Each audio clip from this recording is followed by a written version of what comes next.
किस समय का ही किया हुआ है और 78 का किया हुआ है और बाद में जब 2020 में उस समय की 2000 में किया था उस समय की सरकार ने ओबीसी के लिए आरक्षण इसमें जो चुनाव में तो उस समय कोर्ट से हो गया और खास करके ओबीसी के बारे में ज्यादा चर्चा आ गई थी तो उसके बारे में वो रुक गया था। तो फिर जब 5 में हम लोगों को मौका मिला तो हमने जो कुछ भी फैसला था हाई कोर्ट का तो हमने कहा ठीक है भाई ओबीसी में हम लोग ईबीसी को देंगे, सिर्फ ईबीसी को देंगे। पहले तो सबके लिए था तो हमने कहा आप जान लीजिए सभी दल के लोगों से विचार विमर्श करके और उसके बाद ये निर्णय हुआ।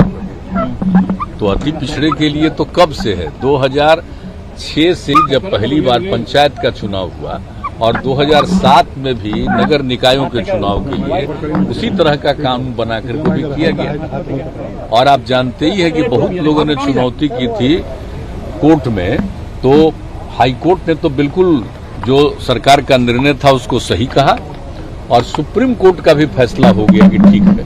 तो यहाँ तो चल रहा था ना भाई, 4 बार से चला है पंचायती का और 3 बार हो गया था नगर निकाय का, तो एक बार के बारे में तो चुनाव हो रहा था तो क्यों नहीं आखिर अति पिछड़ों को आरक्षण होगा। और शहरी इलाके में तो सबको मालूम है कि किस तरह से अनुसूचित जाति अनुसूचित जनजाति के अलावे जो अति पिछड़े वर्ग के लोग हैं वो सबसे अधिक गरीबी की स्थिति में और सब कुछ में है तो उनको जरूर मिलना चाहिए आरक्षण। और जब आरक्षण नहीं था तो सोच लीजिए कि कितना कम लोग होते थे और अब कम से कम लोगों को अवसर मिलता है तो इसी में वो आगे बढ़ेंगे। तो इस शहरी इलाकों में भी तो हम लोगों ने इसलिए जब देखा कि भाई अब कुछ फैसला आ गया है तो हम लोगों ने कहा कि ठीक है फिर से इस पर देख लेगा वो पूरे तौर पर जो किया गया बिहार में। अब वो कमेटी जो है तत्काल देख करके और जो कुछ भी सब जगह का आकलन करके अध्ययन करके देख लेगी और जो उनकी रिपोर्ट आएगी उसी के आधार पर फिर निर्णय लिया जाएगा कि उनको अति पिछड़े वर्गों का आरक्षण हो और उसी के आधार पर चुनाव होगा।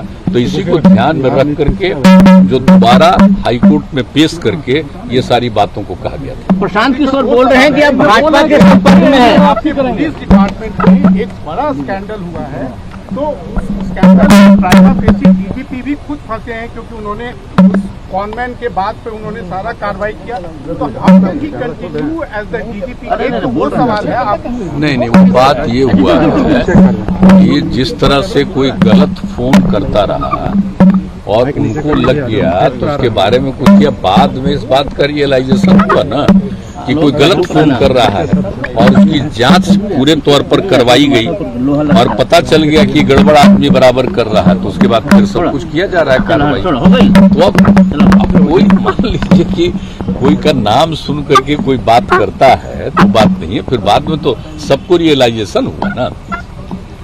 जब मेरे पास कोई बात आई थी तो आप लोगों को बता देते, हमने कहा जरा ठीक से जांच कराई तो ये कौन आदमी ऐसे ही बोल रहा है। लेकिन डीजीपी का तो लैप्स है। नहीं डीजीपी का बेचारे का जो कुछ भी था उनको ये लग गया था कोई बात और बाद में जब समूचा जांच हुआ तो पता चला कि ये कोई बोगस आदमी फोन कर रहा है और पूरा जो जांच किया गया इसलिए कोई बात नहीं। अरे भाई अब आज कौन महीना है, सुनिए डीजीपी आज महीना कौन है,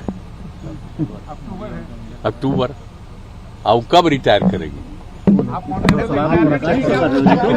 2 ही महीना में बेचारे का बचा है और बाकी काम सब ठीक करते हैं।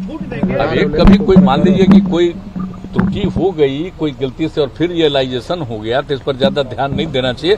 बाकी सारा काम ये लोग बहुत मजबूती से कराते हैं बाकी लॉ एंड ऑर्डर के लिए और सब चीजों के लिए ताकि तेजी से सब जब क्राइम होता है तो उसके बारे में जांच होती है वो सब तेजी से कराएं। इसके बारे में तो हम लोग करते ही रहते हैं रिव्यू बराबर। अच्छा प्रशांत किशोर बोल रहे हैं कि आप एनडीए के संपर्क में अभी भी हैं। काहे आप आदमी का नाम लेते हैं, वो लगातार ये बातें बोल रहे हैं कि रमन जी के माध्यम से भाजपा से बात कर रहे हैं। आप कृपा करके मुझसे कभी उनके बारे में मत पूछिए, एक बार तो हम बता ही दिए हैं।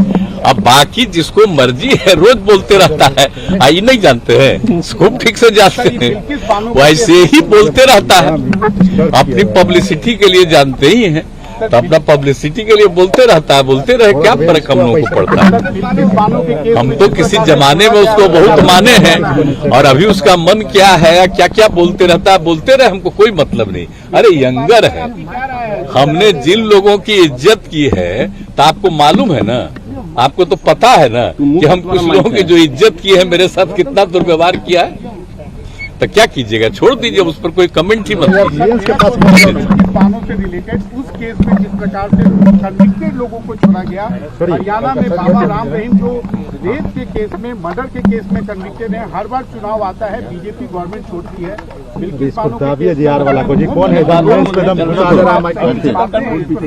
नहीं, हमको उसके बारे में पूरी जानकारी पता जानकारी पता कर लेंगे।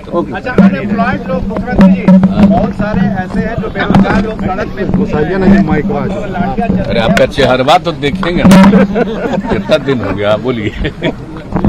बेरोजगार लोग जो है वो घूम रहे हैं और उनको लग रहा है कि उन्हें नौकरी नहीं, आगे बढ़ाया ना, मुझे नहीं हो रहा है। नहीं, ऐसा मत सोचिए।